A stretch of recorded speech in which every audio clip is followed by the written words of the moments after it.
Φίλοι μου, γεια σας και καλώς ήρθατε στο Μπουζούκιλαντ. Στο σημερινό βίντεο θα συνεχίσουμε με τις βασικές ασκήσεις για δαχτυλοθεσία και για να συγχρονίσουμε το δεξί χέρι με το αριστερό. Έχουμε τελειώσει λοιπόν όλους τους συνδυασμούς του πρώτου δαχτύλου με τα άλλα τρία και πλέον πάμε να κάνουμε τους συνδυασμούς του δευτέρου δαχτύλου με τα άλλα δύο. Άρα, βάζουμε τα δάχτυλά μας ακριβώς όπως και στις άλλες ασκήσεις, ένα δάχτυλο στο κάθε τάστο και θα κάνουμε δεύτερο με τρίτο τώρα. 4 κύκλους, 2 κύκλους και ένα κύκλο. Πάμε να το δούμε. Κάτω πάνω πένα και τονίζουμε. Αυτό.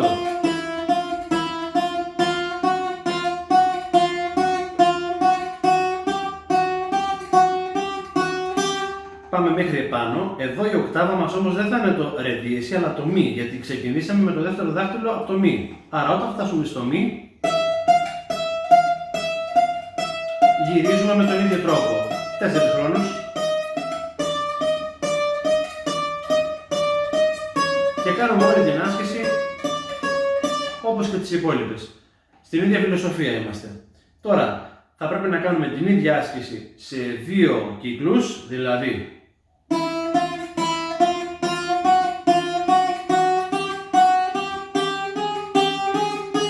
αυτό. Και όταν φτάσουμε πλέον στο μη, θα κατέβουμε με τον ίδιο τρόπο.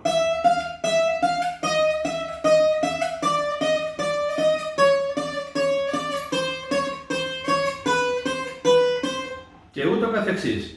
Επίσης θα κάνουμε και με έναν κύκλο, όπως και στις άλλες ασκήσεις, δηλαδή θα είναι ως εξής. Θέλω να τονίζετε.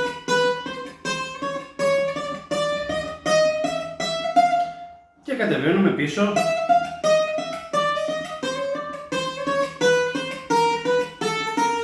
Αυτό είναι. Τώρα θα πρέπει να κάνουμε τις ασκήσεις αυτές ακριβώς σε όλες τις χορδές για να αποκτήσουμε ευχέρεια και στο πάνω κάτω αλλά και στη δύναμη που θα μας ασκούν οι πιο χοντρές χορδές. Και θα κάνουμε το ίδιο πράγμα με την κόντρα πένα, δηλαδή θα τονίζουμε όταν θα παίζουμε την πένα επάνω.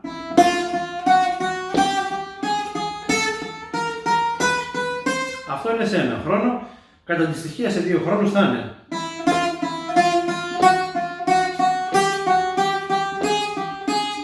Ανεβαίνουμε και κατεβαίνουμε.